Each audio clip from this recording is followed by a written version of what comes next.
poslednom období čítam proroka Jeremiáša a som taký povzbudený z tohto proroka, aj z toho, čo tam hovorí. A tie pravdy, ktoré tam nachádzam, ktoré tam sú a ktoré tam môžete nájsť, sú naozaj hlboké pravdy. A v 17.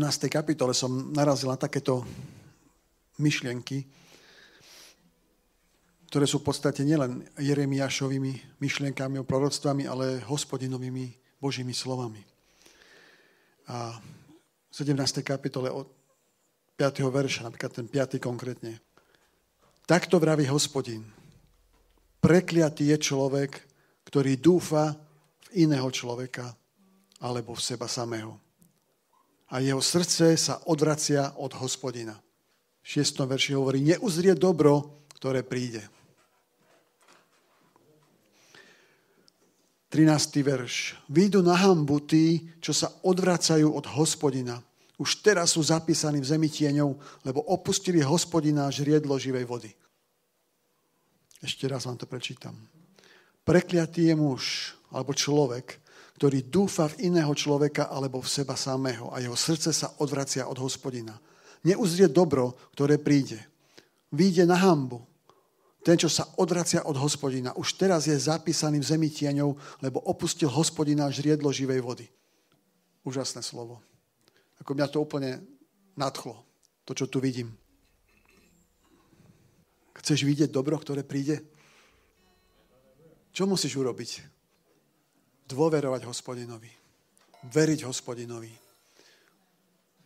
Mať v ňom žriedlo živej vody. To je úplne super. Úžasná pravda.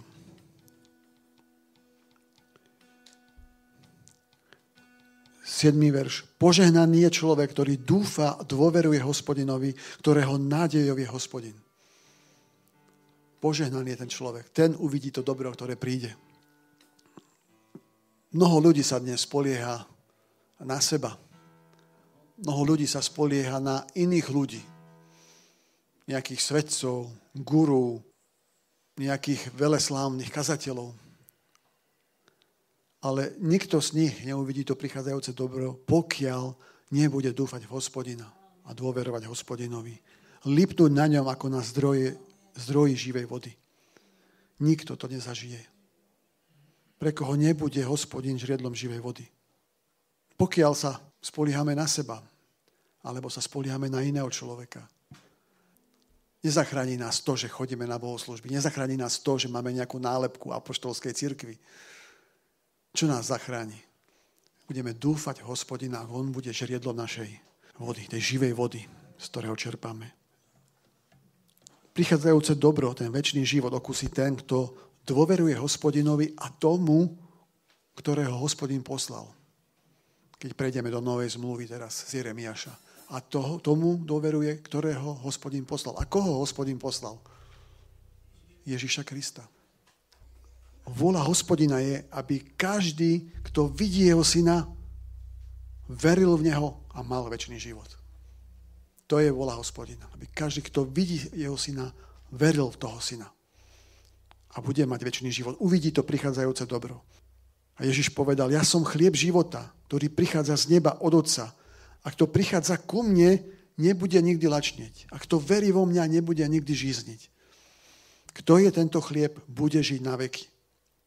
A niektorým povedal, mnohí ste ma videli, napriek tomu mi neveríte. Ale amen, hovorím vám, kto verí vo mňa, má večný život.